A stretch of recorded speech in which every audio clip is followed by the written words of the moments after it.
நீங்க எல்லாருமே வந்து நான் பிளான்ஸ் பண்றது, மஸ்ல் அப்ஸ் பண்றது, ஒரு 6 பேக்ஸ் பிசிக்க வச்சு ஃப்ளெக்ஸ் பண்றது, ஒரு அஸ்தெட்டிக்கான பிசிக்க வந்து மெயின்டெயின் பண்றது, இது எல்லாத்தையுமே வந்து நீங்க வந்து விசிபிளா உங்க கண்ணால வந்து டெய்லி பார்த்துட்டு இருக்கீங்க. பட் இது எல்லாமே இங்க இருந்து ஸ்டார்ட் ஆகல. ஸோ நம்ம வந்து எங்க இருந்து இது ஸ்டார்ட் ஆச்சுன்னு தெரிஞ்சுக்கணும்னா ஒரு ஃபியூ இயர்ஸ் பேக் போகணும். என்னோட ஸ்டோரியை லிசன் பண்றது மூலமா நீங்க ஒரு விஷயம் கத்துக்க முடியும். உங்களோட ஜேர்னில நீங்க கண்டிப்பா 10x ஃபாஸ்டா வந்து ப்ரோக்ரஸ் பண்ண முடியும். ஃபியூ இயர்ஸ் பேக் நீங்க போனீங்கன்னா அந்த டைம் டிஎன்ல யாருமே கேலிஸ்தெனிக்ஸ் பண்ணல. யாருமே பண்ணல. நீங்கள் எந்த யூடியூப் சேனலுமே ஃபைண்ட் அவுட் பண்ண முடியாது. How to do handstand, how to do homework எந்த வீடியோஸுமே ஃபைண்ட் அவுட் பண்ண முடியாது. அந்த டைமில் டிஎன்ல பார்த்தீங்கன்னா நிறையவே ஹோம் ஒர்க் அவுட் பண்ணுற சேனல்ஸ் இருந்தான்னு கேட்டால் டெஃபினட்டாக இருந்து. பட் ப்ராப்பராக கேலிஸ்தெனிக்ஸ் எப்படி பண்ணணும்னு பார்த்தீங்கன்னா யாருமே இங்கே வந்து இன்ஸ்டிடியூஷனோ கோச்சஸோ இல்லைனா யூடியூப் வீடியோஸோ எதுவுமே அவைலபிளாக இல்லை. ஹோம் ஒர்க் அவுட் வீடியோஸும் எது மாதிரி இருக்குன்னா அவங்க ஜிம்முக்கு போய் ஒரு ஃபிசிக்கை பில்ட் பண்ணிவிட்டு ரேண்டமாக ஒரு 10 புஷ்அப்ஸை போடுங்க, டைமண்ட் புஷ்அப்ஸை போடுங்க, ஒயிட் கிளிப் புஷ்அப்ஸை போடுங்கன்னு ரேண்டமாக ஒரு வீடியோ பண்ணி போடுவாங்க. பார் ஒர்க் அவுட் ரேண்டமாக இருக்கும். எதுவுமே சிஸ்டமேட்டிக்காக இருக்காது, எதுவுமே ப்ராப்பராக இருக்காது. ஆனால் அதை ஃபாலோ பண்ணால் கண்டிப்பாக உங்களுக்கு ரிசல்ட்டாக இருக்காது. ஹோம் ஒர்க் அவுட் அண்ட் கேலிஸ்தெனிக்ஸை பொறுத்த வரைக்கும் சிமிலர் கேஸ் தான். ஈவன் ரைட் நவ் கூட ஃபாலோ அப் ஆகுது. என்னதான் இப்போ நிறைய இன்ஃப்ளூயன்சர் வந்து கேலிஸ்தெனிக்ஸ் பண்ண ஆரம்பித்தாலுமே ஸ்டில் வந்து ஒரு ப்ராப்பரான ஹோம் ஒர்க் அவுட் பண்ணுற சேனலோ இல்லைனா கேலிஸ்தெனிக்ஸ் பண்ணுற சேனலோ யூடியூப் சேனலில் பார்த்தீங்கன்னா ஸ்டில் தமிழ்நாட்டில் வந்து என்னமே அந்த மாதிரி ஒரு சேனல் இல்லை. இப்போது நான் ஸ்டார்ட் பண்ணும்போது லிட்ரலாக எதுவுமே இல்லை. அண்ட் தென் நெக்ஸ்ட் எனக்கு என்ன பிரச்சனை இருந்ததுன்னா எனக்கு ப்ராப்பராக ஒர்க் அவுட் பண்ணுறதுக்கு எனக்கு எக்யூப்மெண்ட்ஸ் இதில் எதுலையுமே இன்வெஸ்ட் பண்ணுறதுக்கு எனக்கு எந்த அமௌண்ட்டுமே இல்லை. ஸோ நீங்கள் என்னோட யூடியூப் சேனலே நீங்கள் கீழே போய் பார்க்கலாம். என்கிட்ட பேரலெட்ஸ் இருக்காது, ரெசிஸ்டன்ட் பேண்ட் இருக்காது, ரிஸ்ட்ராப் இருக்காது, புல்லப் பார் எதுவுமே இருக்காது. வீட்டுக்கிட்ட ஒரு கோவில் இருக்கும், அதுக்கு பக்கத்தில் பார்த்தீங்கன்னா ஒரு புல்லப் பார் அண்ட் தென் ஒரு டிப் பார், இந்த ரெண்டுமே இருக்கும். அதை நாங்கள் வந்து சிங்கிள் பார் அண்ட் டபுள் பார்னு சொல்லுவோம். இது இருக்கும். அங்கே தான் என்னோட ஒர்க் அவுட் ஜேர்னி வந்து ஸ்டார்ட் ஆகுது.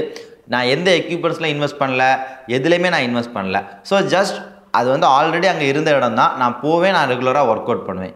இப்போ செகண்ட் விஷயம் பார்த்தீங்கன்னா நான் அந்த டைமில் டயட்டுமே ஃபாலோ பண்ணல. பட் என்னோட ஏஜ் பார்த்தீங்கன்னா 20க்குள்ளே இருந்துச்சு. அதனால என்னோட பாடியால் ஸ்டில் வந்து சடன் மசில் மாஸை வந்து பில்ட் பண்ண முடிஞ்சு. இப்போ நான் ஸ்டார்ட் பண்ணும்போது இப்படி தான் லிட்டரலாக ஜீரோவில் தான் நான் ஸ்டார்ட் பண்ணுறேன். என்னால் ஒரு டயட் ஃபாலோ பண்ண முடியாது. ப்ராப்பராக ஒரு கோச்சஸோ கைடன்ஸோ யூடியூப் வீடியோஸோ எதுவுமே என்னால் பார்க்க முடியாது. அது கூடவே பார்த்தீங்கன்னா பெரிய டிஸ்அட்வான்டேஜ் எனக்கு வந்து ஒரு ஷோல்டர் இன்ஜுரியாக இருந்து. என்னோட லெஃப்ட் ஷோல்டர் பார்த்தீங்கன்னா டிஸ்லோகேட் ஆன ஷோல்டர். இப்போ இங்கே இருந்தால் நான் ஸ்டார்ட் பண்ணுறேன். ஸோ நான் வந்து ஃபிசியோதெரபிஸ்ட்டை போகும்போது அவங்க எனக்கு என்ன ரெக்கமெண்ட் பண்ணாங்கன்னா நீங்கள் ஒர்க் அவுட்டே பண்ணக்கூடாது ப்ரோ, நீங்கள் எதுவுமே இன்டென்ஸாக பண்ணக்கூடாது. அண்ட் நான் நார்மல் புஷ்அப்ஸ் பண்ணாலே எனக்கு அங்கே பெயின் இருக்கும். டிஸ்லோகேட் உங்களுக்கு ஆயிருந்தால் தெரியும். நீங்கள் ஜஸ்ட் ஹேங் பண்ணி புல்அப்ஸ் பண்ணால் உங்களுக்கு பெயின் இருக்கும். பைக்கில் நீங்கள் ரொம்ப தூரம் ட்ராவல் பண்ணால் உங்களுக்கு பெயின் இருக்கும். இதே மாதிரி ரொம்ப பார்த்தீங்கன்னா இதே மாதிரி நிறையவே ஃபேக்டர்ஸ் வந்துட்டு எனக்கு எகெயின்ஸ்டாக தான் இருந்து. பட் என்னதான் வந்து எல்லா ஃபேக்டர்ஸும் எனக்கு எகெயின்ஸ்டாக இருந்தாலுமே நான் எப்போவுமே ஒரு பாசிட்டிவான பர்சன் தான். என்னதான் என் லைஃப்பில் ஒரு ப்ராப்ளம் வந்தாலுமே நான் வந்து அதை பாசிட்டிவான ஒரு பெர்ஸ்பெக்டிவில் தான் நான் பார்ப்பேன். ஏன்னா இன்றைக்கி உங்களுக்கு ஒரு ப்ராப்ளமாக தெரியுது, நாளைக்கு வந்து மேபி உங்கள் லைஃப் வந்து ட்ரான்ஸ்ஃபார்ம் பண்ணுறதுக்கு ஹெல்ப்ஃபுல்லாக இருக்கும். உங்களோட ப்ராப்ளம் நீங்கள் ஓவர் கம் பண்ணிங்கன்னா டெஃபினட்டாக அட் த எண்ட் பார்த்தீங்கன்னா there is light. So even நான் வந்து ரேஸில் வந்து லாஸ்ட்டாக இருந்தாலுமே I still believe I am going to be the first. I still believe I am going to be the best. இதே மைண்ட் செட் தான் எனக்கு அப்பவும் இருந்து இப்போவும் இருக்குது. ஸோ லிட்ரலாக ஜீரோ பேக்ரவுண்ட், ஜீரோ நாலேஜ் எதுவுமே இல்லை. அங்கே இருந்தால் ஸ்டார்ட் பண்ணுறேன். இப்போ ஸ்டார்ட் பண்ணும்போது நான் ஃபஸ்ட் ஸ்டார்டிங்கில் நிறைய மிஸ்டேக்ஸ் மேக் பண்ணியிருப்பேன். ரைட்டாக ஸ்டார்ட் பண்ண ஃபஸ்ட்டு 6 மந்த் பார்த்தீங்கன்னா நான் ஜஸ்ட் பேசிக் எக்ஸசைஸ் மட்டும் தான் ஃபாலோ பண்ணேன். வேறு எதுவுமே பண்ணல. நான் பண்ணது எல்லாமே different variation of pushups, different variation of pullups, different variation of dips, squats, core exercise, இது மட்டும் தான் நான் ப்ராக்டிஸ் பண்ணுறேன். அண்ட் ஆஃப்டர் 4 months தான் நான் ஹேண்ட் ஸ்டாண்டே ப்ராக்டிஸ் பண்ண ஆரம்பிக்கிறேன். அண்ட் ஹேண்ட் ஸ்டாண்ட் எனக்கு லேர்ன் பண்ணுறதுக்கு மோர் தென் 3 months ஆச்சு. ஏன்னா நான் வந்து அப்போ ஃபாலோ பண்ண டெக்னிக்ஸ் வந்து அவ்வளோ ஆப்டிமலான டெக்னிக்ஸ் கிடையாது. அண்ட் செகண்ட் என்னோட ஷோல்டர் இன்ஜுரியும் பார்த்தீங்கன்னா என்னோட ப்ராக்ரஸ் வந்து ரொம்பவே லிமிட் பண்ணிச்சு. பட் ஆஃப்டர் 6 months பார்த்தீங்கன்னா என்னோட ப்ராக்ரஸ் வந்து இன்சேன் லெவலில் இருந்துச்சு. இன்சேன் லெவலில் நெக்ஸ்ட் 6 monthsல நான் எல்லா ஸ்கில்ஸுமே லேர்ன் பண்ணேன். ஹியூமன் ஃப்ளாகாக இருக்கலாம், எல்போ லிவராக இருக்கலாம், ஃப்ரண்ட் லிவராக இருக்கலாம், ஒன்னாம் புல்அப்ஸாக இருக்கலாம், ஒன்னாம் புஷ்அப்ஸாக இருக்கலாம், ஃப்ரீ ஸ்டைல் புஷ்அப்ஸாக இருக்கலாம், பிளான்ஸாக இருக்கலாம், ஹேண்ட் ஸ்டாண்டாக இருக்கலாம், ஹேண்ட் ஸ்டாண்ட் புஷ்அப்ஸாக இருக்கலாம், 90 degree புஷ்அப்ஸாக இருக்கலாம். இதே மாதிரி எல்லா ஸ்கில்ஸுமே நெக்ஸ்ட் 6 monthsல என்னால் லேர்ன் பண்ண முடிஞ்சு. ஆஃப்டர் தட் 1 year லைஃப்பில் பார்த்தீங்கன்னா நிறைய ப்ராப்ளம்ஸ் வர ஆரம்பிக்குது. பட் ஸ்டில் நான் ட்ரெயின் பண்ணிட்டு தான் இருக்கேன். பட் கன்சிஸ்டண்ட்டாக ட்ரெயின் பண்ணல. ஸ்டில் நான் வந்து நிறைய விஷயங்களை ஓவர் கம் பண்ணுறேன். பட் ஸ்டில் என்னால் ஓவர் கம் பண்ண முடியாமல் நான் ஸ்ட்ரகிள் பண்ணிட்டு இருக்கேன். மேபி என்னோட காலேஜ் லைஃபாக இருக்கலாம், மேபி எங்கள் வீட்டில் இருக்க டெப்த்தாக, மேபி எங்கள் வீட்டில் இருக்க லோனாக இருக்கலாம், மேபி நான் வந்து நெக்ஸ்ட் லைஃப்பில் நெக்ஸ்ட் என்ன பண்ணணும்னு யோசிக்க அதுக்கு எனக்கு சரியான amount of money and investment தேவைப்படுது. என்கிட்ட இருந்தது பார்த்தீங்கன்னா 2K சப்ஸ்கிரைபர்ஸ் தான் அட் பாயிண்ட் ஆஃப் டைமில் இருந்துச்சு. அண்ட் ஆல்மோஸ்ட் பார்த்தீங்கன்னா நான் ஃபஸ்ட்டு 6 months வந்துட்டு வீடியோஸ் எதுவுமே மேக் பண்ணல, ஜஸ்ட் ஒர்க் அவுட் மட்டும் தான் பண்ணேன். ஆஃப்டர் 6 months நான் கன்சிஸ்டண்டாக யூடியூப் வீடியோஸும் போட்டேன். அந்த 6 monthsல நான் ஆல்மோஸ்ட் 100 யூடியூப் வீடியோஸ் அப்லோட் பண்ணியிருந்தேன். பட் அந்த 100 யூடியூப் வீடியோஸ்லேருந்து நான் கெயின் பண்ண சப்ஸ்கிரைபர்ஸ் பார்த்தீங்கன்னா ஜஸ்ட் 2K சப்ஸ்கிரைபர்ஸ் தான் நான் கெயின் பண்ணியிருந்தேன். அதுக்கப்புறம் தேர்ட் இயர் அதே மாதிரி கண்டினியூ ஆகுது, ஸ்டில் எனக்கு ப்ரோக்ரஸ் இல்லை. அண்ட் ஃபோர்த் இயர் கண்டினியூ ஆகுது, ஸ்டில் எனக்கு ப்ரோக்ரஸ். தேர்ட் இயர் அதே மாதிரி கண்டினியூ ஆகுது, ஸ்டில் எனக்கு ப்ரோக்ரஸ் இல்லை. அண்ட் ஃபோர்த் இயர் தான் நான் என்னெல்லாம் மிஸ்டேக்ஸ் பண்ணுறேன், எதனால் எனக்கு ப்ராப்பராக வந்து ரிக்கவரி இல்லைனா நான் ஒரு லெவல் வந்து எலெக்ட் லெவல் வந்துட்டு ஸ்டார்டிங் 1 இயரில் நான் ப்ரோக்ரஸ் பண்ணிட்டேன். பட் அந்த பிளாட்டு எனக்கு பிரேக் பண்ணுறதுக்கு ஆல்மோஸ்ட் 2 இயர்ஸ் ஆச்சு. நான் கன்சிஸ்டண்டாக ட்ரெயின் பண்ணல, அது ஒரு பெரிய இஷ்யூவாக இருந்து. நான் டயட் ஃபாலோ பண்ணல, அது எனக்கு மேபி ஒரு பெரிய இஷ்யூவாக இருந்திருக்கலாம். நெக்ஸ்ட்டு பார்த்தீங்கன்னா நான் ஒர்க் அவுட் பண்ணும்போது என்னோட ஃபுல் எஃபோர்ட் கொடுத்து ஒர்க் அவுட் பண்ணல, இது ஒரு பெரிய ப்ராப்ளமாக இருந்து. அண்ட் சிஸ்டமேட்டிக்காக நான் ப்ராப்பராக ஒரு ப்ரோக்ராமும் ஃபாலோ பண்ணல.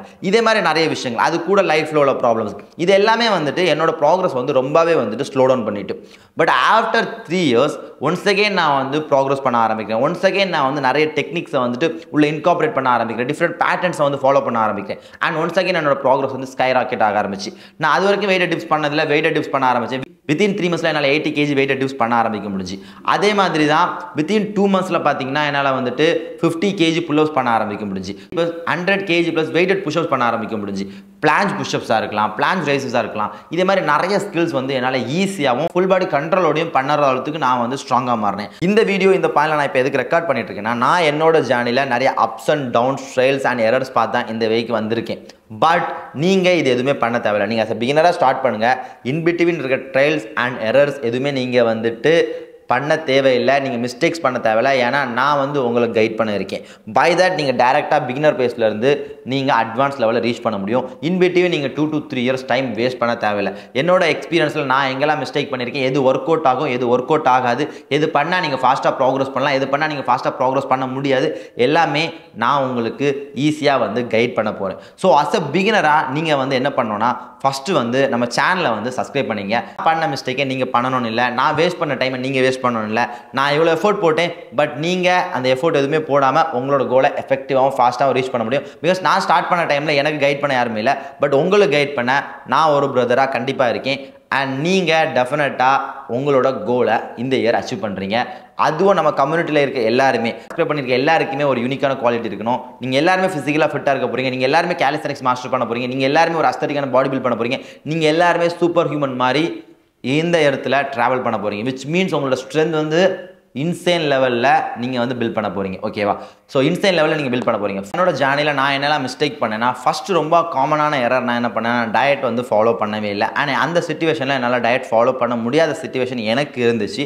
பட் உங்களுக்கு ஒரு நல்ல டயட் ஃபாலோ பண்ண முடியும்னா அதில் வந்து இன்வெஸ்ட் பண்ணுங்கள். ஒரு நல்ல டயட் ஃபாலோ பண்ணுங்கள். முடிஞ்ச அளவுக்கு உங்களால் என்ன எவ்வளோத்துக்கு டயட்டில் ஸ்பெண்ட் பண்ண முடியுமோ அவ்வளோத்துக்கு டயட்டில் ஸ்பெண்ட் பண்ணுங்கள். Because it's a game changer. உங்களால் ரொம்ப ஃபாஸ்ட்டாக வந்து ஒரு நல்ல ஃபிசிக்கை வந்து பில்ட் பண்ண முடியும், வெயிட் கெயின் பண்ண முடியும். இதுக்கு வந்துட்டு ஒரு டயட் வந்து ஒரு பெரிய ரோல் ப்ளே பண்ணும். நான் டயட்டே ஃபாலோ பண்ணல என்னோட ஜேர்னியில்.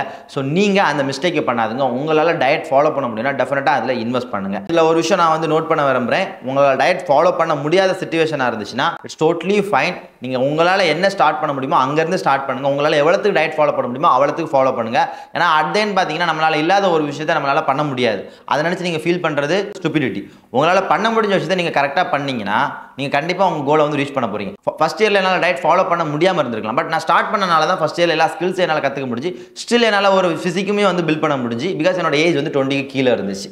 ஸோ செகண்ட் நீங்கள் வந்து காமனாக பண்ணிட்டு இருக்க மிஸ்டேக் என்னென்னா, நம்ம வந்து ஒரு ஒர்க் அவுட் ப்ரோக்ராம் ஃபாலோ பண்ணாமல் ரேண்டமாக நம்ம மைண்ட்லேயே நம்ம வந்து எல்லாத்தையுமே வந்து ஃபிகர் அவுட் பண்ணி நம்ம மைண்ட்லேயே வந்து நம்ம ஒரு ட்ராக் போட்டு அதை வந்து ஃபாலோ பண்ணிட்டு இருப்போம். நம்ம கிளியராக ஒரு கடன் ரைட்டாக ஒரு ப்ரோக்ராம் ஃபாலோ பண்ணும்போது நமக்கு தெரியும் நம்ம லாஸ்ட் வீக் என்ன பண்ணியிருக்கோம், இந்த வீக் என்ன பண்ணியிருக்கோம். நம்ம கிளியராக வந்து ஒரு ஸ்டாட்டிஸ்டிக்ஸ் இருக்கும். நீங்கள் லாஸ்ட் வீக் இவ்வளோ பண்ணியிருக்கீங்க, இந்த வீக் இவ்வளோ பண்ணல, இந்த ப்ரோக்ராம் வந்து 4 months பண்ண வேண்டிய ப்ரோக்ராம், பட் நம்ம 1 month தான் வந்திருக்கும். 4 months முடிக்கும் போது தான் நமக்கு ப்ராக்ரஸ் இருக்கும். இல்லைனா இது வந்து ஒரு 4 week சைக்கிள் ப்ரோக்ராம். இந்த 4 week வந்து நம்ம கம்ப்ளீட் பண்ணாதான் நமக்கு ரிசல்ட் வரும். ஸோ அப்படி நீங்கள் ஒரு ப்ரோக்ராமை ஃபாலோ பண்ணிங்கன்னா உங்களுக்கு கிளியராக தெரியும் நீங்கள் என்ன பண்ணிட்டு இருக்கீங்க, என்ன பண்ணலை, இந்த ப்ரோக்ராம் எவ்வளோ நேரம் ஃபாலோ பண்ணணும். பட் ரேண்டமாக நீங்கள் உங்கள் மைண்ட்லேயே ஒரு கணக்கை போட்டுட்டு போயிட்டு இருந்தீங்கன்னா நீங்கள் ஒரு வாரம் ஒன்று பண்ணுவீங்க, 2வது வாரம் இன்னொன்று பண்ணுவீங்க, 3வது வாரம் இன்னொன்று பண்ணுவீங்க. அப்போ கண்டிப்பாக வந்து உங்களோட ப்ராக்ரஸ் வந்து ரொம்பவே வந்து ஸ்லோவாக தான் இருக்கும். ஸோ மேக் ஷுவர் ஏதாவது ஒரு ப்ரோக்ராம் எடுங்க, அந்த ப்ரோக்ராமில் ஸ்டிக் பண்ணுங்கள். நீங்கள் வந்து ஒரு 4 month ப்ரோக்ராமை பிக் பண்ணுறீங்க, அந்த 4 months அதில் வந்து ஃபுல் கமிட்மெண்ட்டோடு அந்த ப்ரோக்ராமை ஃபாலோ பண்ணுங்கள்.